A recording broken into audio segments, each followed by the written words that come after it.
Welcome to the Empowered Flow podcast. I'm Tris Alexandra, holistic clinical nutritionist, women's health and menstrual cycle educator, and mama. Join me and experts in nutrition, fitness, mindset, and holistic healing as we explore conversations to open your mind to a different way of thinking on all things women's health, hormones, periods, cyclical living, and fertility. Whether you're seeking knowledge, inspiration, or a supportive community, you've found your tribe. Let's dive in. Hello, beautiful humans. Tris here with a solo intro episode. I really wanted to start out by sharing with you a little bit about my own story, my own health journey with PCOS, and how it led me to my passion of educating, empowering, and supporting women as a clinical nutritionist, and why I'm so passionate about women's health and hormones. I'll share with you what to expect coming up on the podcast, and I also want to discuss some of the key reasons why many females today are struggling with symptoms of hormonal imbalances and how we can use nutrition and lifestyle to rebalance our hormones and support optimal health naturally. And also a little bit about why we need to consider doing things a little bit differently as menstruating women compared to, say, men, and what the reasons are around that. I'll share a little bit about how we are cyclical beings and what our fluctuation of hormones means in the sense of being a little bit more nuanced when it comes to nutrition and lifestyle practices. So to start with, coming up on the podcast, you can expect some solo episodes with me where I deep dive into specific topics around nutrition and women's health and hormones. I also have some incredible guests coming up, and they are experts in their field in areas like nutrition, fitness, mindset, personal growth, and holistic healing.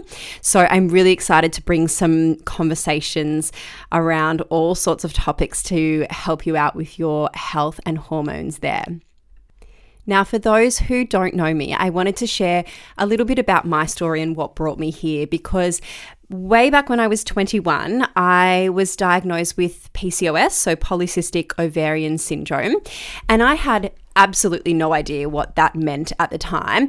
All I knew was that I was really struggling with a lot of symptoms. So I had irregular and missing periods. So I even had a time during my 20s where I had no period for about 2 years. And I had severe acne. So I had acne all over my face, my chest, my back. I was growing dark hairs on my chin. I had a lot of digestive symptoms, and I had a little bit of anxiety as well. And so these might all sound like, really separate, I guess, health concerns, but they were absolutely all related. I just didn't know it at the time. And I remember, even this is going back over 15 years ago now, but I still remember sitting in the doctor's office and being told, you have PCOS, there's nothing you can do, just take the pill, so the oral contraceptive pill, to quote unquote balance your hormones and come back when you want to have babies because you probably won't be able to fall pregnant naturally. So I'm sure you can imagine, I still remember I walked out of the doctor's office, burst into tears because I just felt absolutely devastated. I had no idea what this meant for me. I just felt like my body was broken. I felt like why couldn't my body do this one thing that female bodies were designed to do? And I felt, completely lost. So of course I took the pill. I was on the pill for about a year, but it just never sat well with me. It never felt right. I felt just different on it. And then I started doing a little bit of research and found my way into natural therapies. And I'd have to say, even during that time, even during sort of that first year or the first couple of years before I got help, I was in and out of the doctor's office. I had seen specialists, I had seen skin specialists, and nothing was really helping. And I was trying a whole lot of different things. Nothing was really helping. And when I ended up going to see a naturopath nutritionist, and that's how I got into my whole health journey around natural health. And honestly, over the years, I've tried a number of different holistic healing modalities and natural health modalities, all of which I absolutely love. And that's really what brought me into doing the work that I do now as a clinical nutritionist. So using natural therapies and with the help of a practitioner, over time, I was able to resolve my PCOS and my symptoms naturally. So I was able to regain regular healthy menstrual cycles. If I was to take a blood test today looking at the markers of PCOS, they would no longer show up. And I've also been able to twice now fall pregnant naturally. So I'm currently halfway through my second pregnancy, and I have a beautiful 2.5-year-old healthy baby boy. So I was just really able to turn my own health around. I learned a lot during that health journey, and my health journey is still continuing, but two really big things stood out for me. And the first one was learning and getting to know my own body, understanding my menstrual cycle, understanding my hormones, listening to the signals my body was sending me. So looking at my body as like the symptoms that I was experiencing as signs from my body that something wasn't quite right. So signs that my body needed a little bit of extra love and support has been really pivotal in my health journey. And it's a big part of why I love educating women and helping them understand their own bodies. And the second one was that the foundations of nutrition, of food, like food as medicine, is so transformative for our health. And for a long time, I didn't have those foundations in place. And it was, I thought that I was eating healthy. And I say quote unquote healthy. I thought that I was doing all of the right things that I should be doing to support my health, but still struggling with symptoms. And it was because I didn't have in place those really solid foundations that we all need to be doing to support optimal health and hormone balance. So I will talk about that today as well. So it was my own personal experiences and my own health journey that led me to being really interested in nutrition and natural health modalities.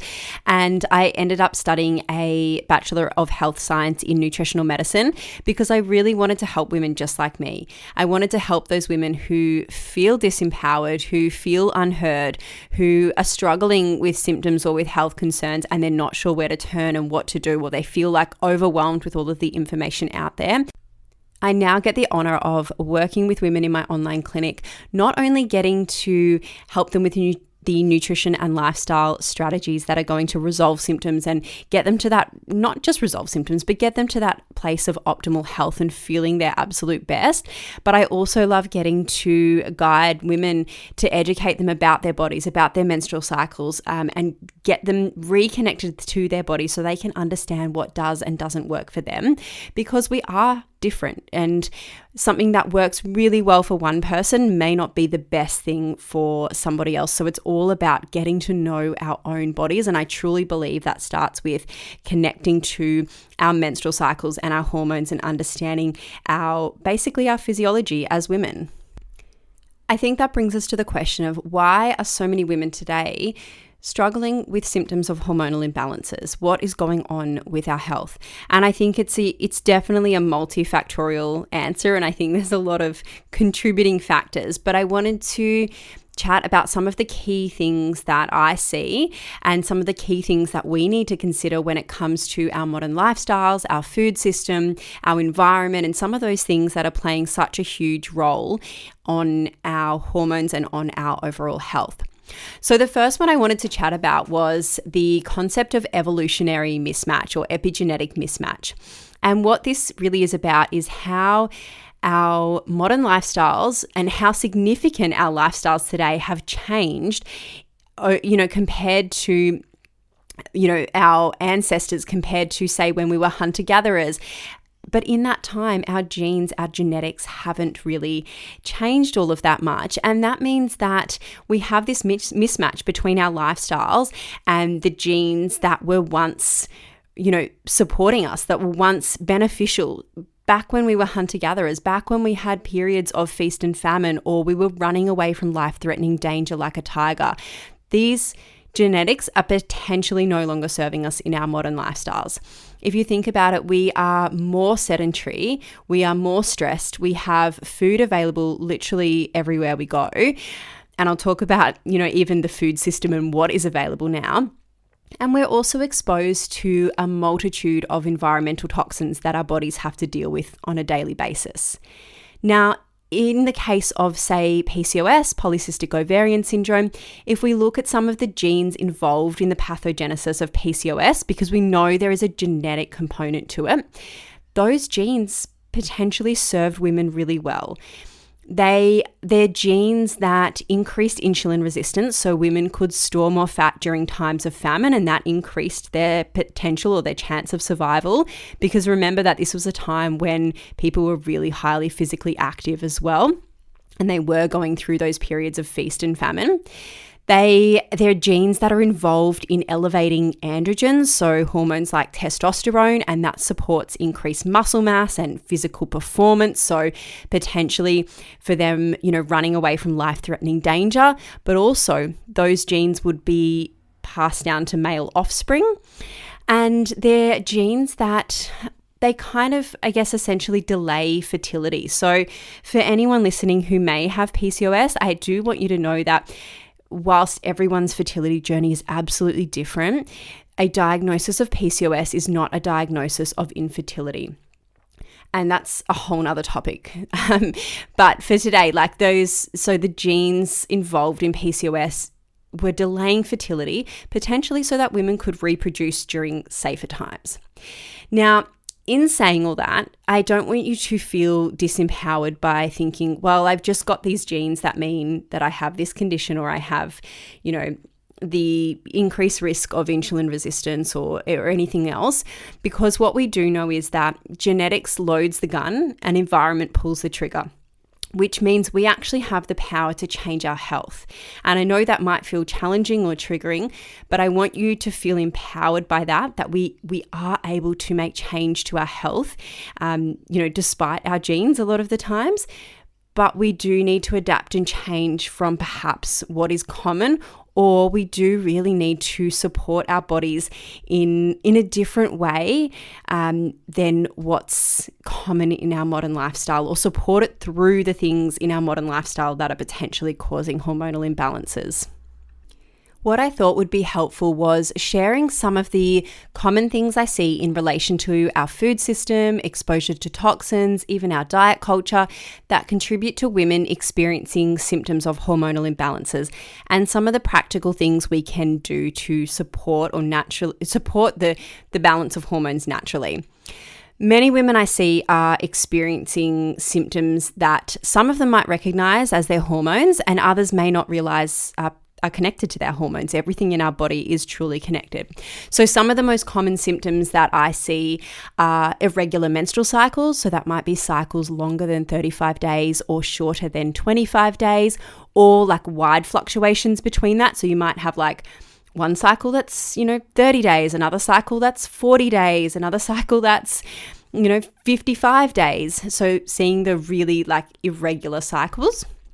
I see women that experience heavy or painful periods, it's really common, but it's not normal. So often women will delay getting help or delay, questioning whether something is going on, because they're like, well, maybe it's just normal that I have, debilitating cramps and have to lay in bed for a day or two every month. So I just want you to know that heavy and painful periods might be common, but not necessarily normal. I see women who experience skin breakouts or acne, strong cravings, particularly leading up to their period. And yes, we may feel a little bit hungrier. Yes, we may crave more carbs and comforting food leading up to our period. And there's a reason for that with changes to our hormones. But if you are experiencing significant strong cravings, like you're insatiably hungry, there could be something going on there. It might be symptoms like spotting between periods, fluid retention, excessively sore, tender breasts, weight gain or difficulty losing weight. And then we see and even mood changes. So irritability, anxiety, some of that can be related to our hormones as well. And then we also see, the more diagnosed conditions of hormonal imbalances. So polycystic ovarian syndrome, endometriosis, adenomyosis, and fibroids. So why are we seeing so many of these symptoms now? And there are a number of root causes that can contribute to imbalanced hormones. But some of the major ones, we need to think about the fact that we live in a really estrogenic environment. So we are exposed to toxins and things that are increasing our estrogenic load or changing the balance of estrogen in our bodies. We also have really busy, stressful lives, and there is, and I'll talk about this, but there is a connection between stress and lowering our progesterone. So we have this environment that's contributing to high estrogen, this modern lifestyle and culture that's contributing to low progesterone. And so we're starting to see imbalances between estrogen and progesterone, which can cause symptoms, which can cause changes to the menstrual cycle. We've got some other root causes, things like inflammation. And then we have to start to consider our food system and other things that are contributing to that. Gut dysbiosis is another really big one.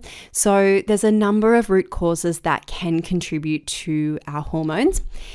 If we start by looking at even our food system, we all know that our food system and the way we eat has changed significantly, even in the last couple of generations. If we look to what our grandparents ate compared to what is available today, it is significantly different. 2 generations ago, they were eating a lot more whole foods. There was less ultra-processed foods. There was less food available literally everywhere we go. And so our food system has changed a lot. We have, there is additives and preservatives, there's seed oils, there is wheat in literally, everything, every processed and packaged food that you can imagine. And it's really, I know a lot of people who are trying to reduce the amount of even additives and preservatives that they eat. But it's just filled within our food system. And so it can be really challenging, or it can take conscious effort to reduce the amount of these additives and preservatives and things that perhaps are not conducive to health and perhaps we shouldn't be eating a lot of in our diet. If we look at something like seed oils are in absolutely everything. So things like canola, vegetables, sunflower, rice bran oil, these oils are in almost every processed and packaged food you can imagine. And I'm not saying that we should never eat any packaged foods, because there are a number of foods that are convenient and relatively healthy and can be included in an overall balanced diet that are packaged. But if we're looking at, and we then again have to be really conscious about which of these products that we choose, so that we're not getting an overabundance of seed oils into our diet, because we also know that seed oils are inflammatory, compared to particularly, swapping to something like an extra virgin olive oil, which is high in antioxidants and is actually beneficial and protective for health. Seed oils they're heavily refined. They use heat and bleach and solvents to lighten the oils and to produce those oils. And regardless of even what the science says, that to me tells me that it's probably not the best thing to be putting into our bodies. The other thing that's in our food system heavily is wheat and gluten.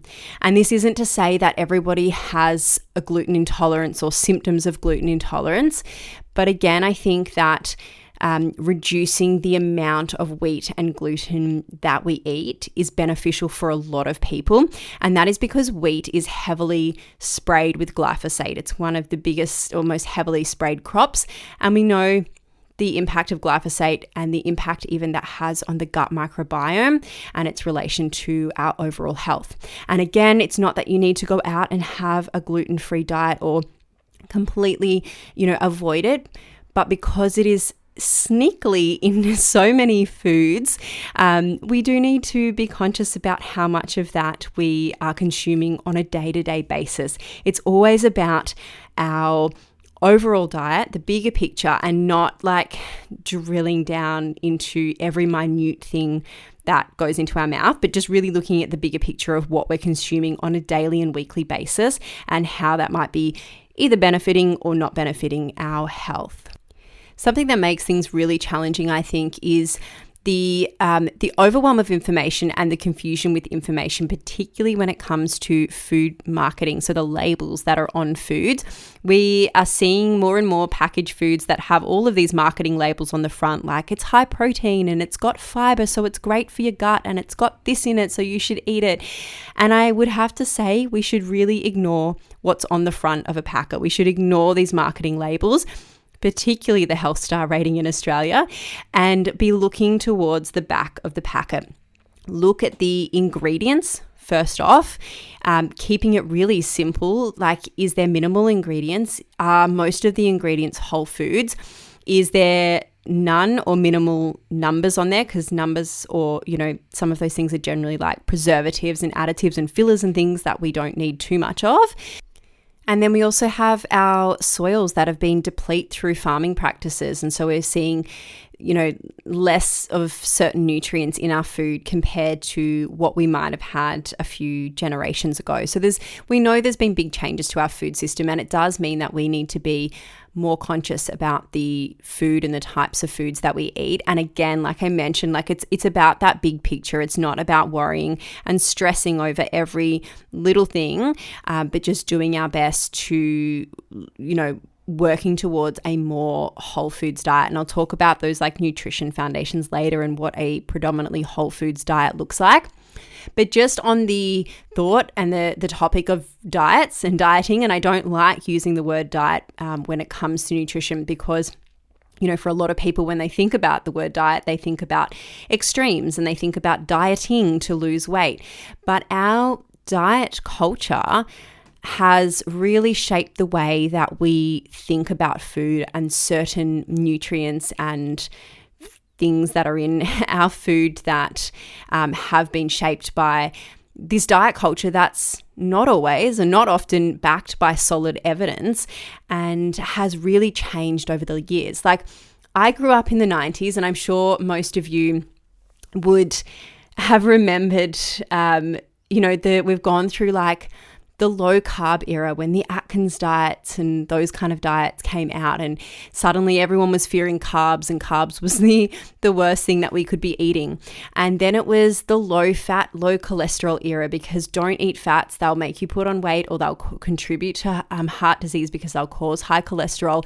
And none of this was really backed by solid evidence, but they took off. These diet trends and these diet cultures, they really took off. And so now when you think about it, we've got low carb, we've got low fat. Most women I see are not eating enough protein. So what are we really left with in our diets? We're left with not a lot of nutrients that are actually, sustaining our health and helping our body function at its best.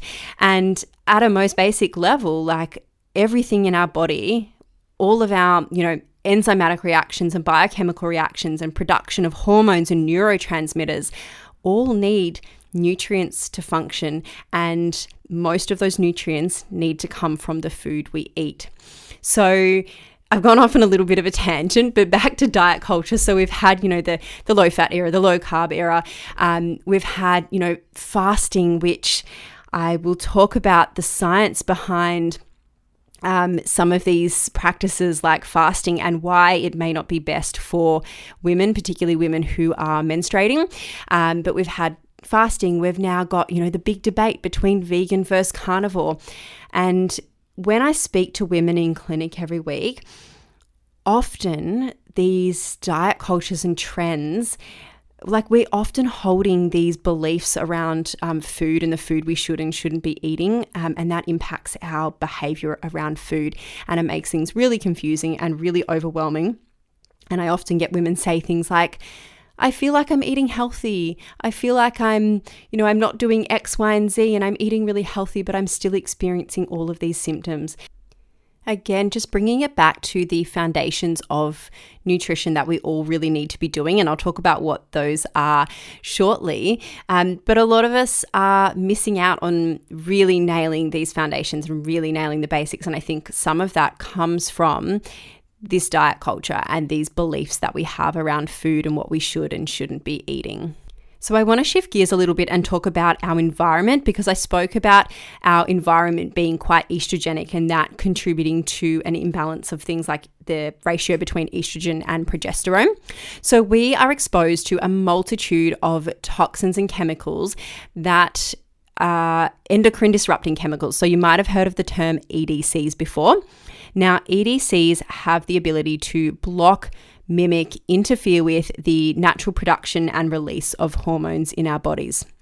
So EDCs are found in not only our food system, so I talked about glyphosate before, so pesticides and herbicides, but they are found in plastics. So we are putting a lot of our food in, well, we're buying it in plastics, we're storing it in plastics, we're heating it in plastics, we're drinking out of plastic water bottles.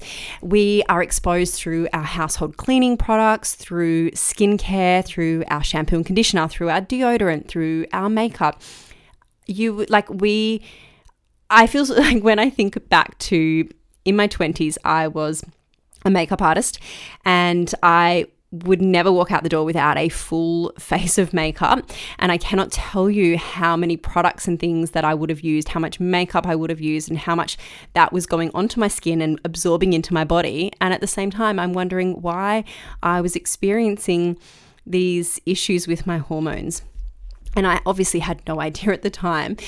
But look, it is really hard it's actually impossible to avoid all environmental toxin exposure. It is in everything, but we can reduce our load. And when we reduce our load of these EDCs or environmental toxins, we are reducing the burden on the liver, and the liver plays a role in our hormonal balance. And we are reducing the load on the body to be able to actually eliminate some of these toxins from our body. Now, that in itself can feel really overwhelming for a lot of people because they're like, I don't know where to start. You're talking about all my household cleaning products and all my skincare and all of these things. So what I would say to that is just start small. Start with the things that you're needing to replace on a regular basis. So it might be your kitchen cleaning products. It might be some of the products in your bathroom, like your shampoo and conditioner. Deodorant is a really big one, and I always talk to my clients about this. When you think about it, we are using sprays and creams and all sorts of things under our arms where they're not only being absorbed into the skin, but they're being absorbed in an area that has a lot of lymph nodes, so connected to our lymphatic system, our detoxification pathways. So they're just being absorbed straight into the skin. And we are using products and chemicals that have like things like aluminium and things that stop us from sweating. And we need to sweat, as sweat is part of our detoxification and elimination pathways. Like the skin is a really big organ for detoxification. So we have to consider what we are putting on our skin on a daily basis. So we have our environment that's potentially contributing to high estrogen, and our modern culture and society that's potentially contributing to low progesterone. And progesterone is a really important hormone. It is only made in the body after ovulation in our luteal phase. And progesterone has benefits like it has anti-inflammatory benefits. It increases our metabolism. It is our progestation hormone, so it maintains pregnancy in the first trimester. And it has mood stabilizing benefits as well. It also needs to be in balance. It keeps estrogen in balance. So where the connection there is that our stress hormone cortisol is made from progesterone. So progesterone is a precursor to cortisol. So if we are stressed and releasing cortisol into the body all of the time, we are lowering progesterone. We are taking that, stealing that from progesterone. And so many women I see, myself included, are busy. We have a lot on our plates, and we live these lifestyles that are contributing to a lot more stress. And by the way, stress isn't just emotional stress. There are other things that can contribute to the release of cortisol in the body. A really big one is our blood sugar balance. So that could be the macronutrient composition of our meals, whether we're eating enough protein. It could be our meal timing, how long we're fasting either in the morning or between meals. It could be caffeine consumption, the way we exercise. There are actually a number of things that can contribute to higher levels of cortisol and potentially reducing progesterone in the body. One last thing I wanted to talk about is why we need to do things a little bit differently as menstruating women. So women who do have a menstrual cycle or are of reproductive age.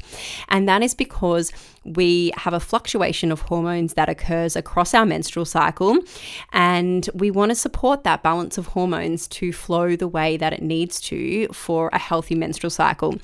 Compared to, say, men who work on a 24-hour circadian rhythm. And of course, women do too. So we have our circadian rhythm, which is the 24-hour cycle of hormones and other things that are going on in the body. And they occur from different things like light and dark signals. But then women have an infradian rhythm. And this is our 28-ish, monthly-ish cycle of hormones that occurs across the menstrual cycle. And I will do an entire episode on the menstrual cycle to help you understand the different phases and what's happening from a hormonal and physiological level, what you might be experiencing on a physical and energetic level, and then how we can support our hormones through nutrition and lifestyle practices. But I just wanted to mention that because when it comes to some of the practices and the things like fasting that we're seeing in these like diet and lifestyle trends that are coming up, yes, they may be evidence-based. Yes, they may have studies showing health benefits. If we look at fasting, for example, we know there are studies that show the benefits for longevity, for reduction of inflammation, and other markers of health. But we need to question and look at whether those studies included women of reproductive age, included menstruating women.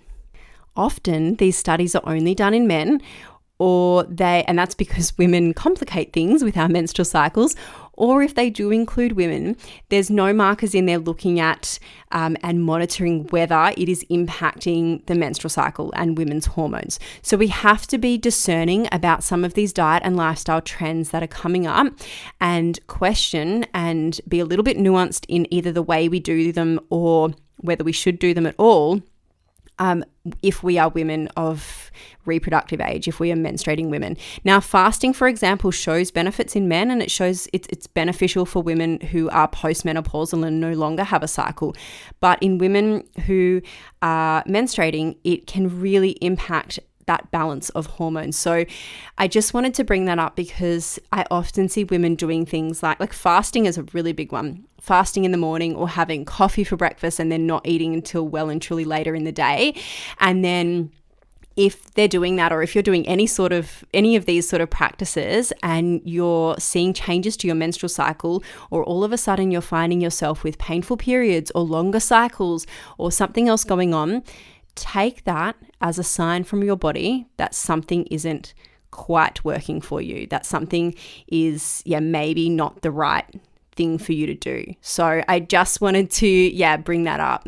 Now lastly, I know I've jumped around a lot this episode and I've kind of thrown a lot out there as an introductory episode, and I promise not all of them will be like this. I really will focus on one sort of topic. But I wanted to leave you with some practical strategies and leave you with those foundations of nutrition that I spoke a number of times about, that we really need to nail those basics to support hormone balance. From there, of course, there's more things that we can do. There is evidence-based supplementation. We can look at testing, like functional testing and blood testing to understand what's going on in your body and look at the root cause, and work on some personalized strategies around that. But we first need to make sure that these foundations are absolutely solid, because they will move the needle the absolute most, and also because those other things like supplementation aren't going to work very effectively if we don't have those foundations in place. And it was these foundations that I was missing out on for so long through my own health journey and through having PCOS. And it was these foundations that really started to turn things around for me when it came to my health. And of course, I had and still do use some evidence-based supportive supplements that are so helpful in replacing nutrients or replenishing some of the nutrients I deplete through or struggle to get enough through in my diet, or need a little bit more because my body needs more support through different phases. But yeah, going off on a tangent, but these practical strategies. So the first thing is a predominantly whole foods diet. So we're looking at sort of 80% plus whole foods. And what whole foods are is foods that are found, as they are pretty much in nature, foods that our great-great-grandmother would have eaten. So we're talking about animal proteins, so eggs and fish and meat and chicken. We're talking about fruit and vegetables, a little bit of grains and legumes, some good quality full fat dairy products. These are all, nuts and seeds is another one that I've forgotten about, but they're our predominant whole food. So we want most of our diet to look like that, which means we do need to consider cooking more at home. The second thing is blood sugar balancing meals, and I will do an episode on this as well to give you a deeper understanding of how to do this. But our meals, we need to make sure we have the right composition of macronutrients, so protein, carbs, fats, and fiber, including with our snacks, to make sure that we are maintaining blood sugar balance throughout the day. I would say one of the biggest things I see is women not eating enough protein.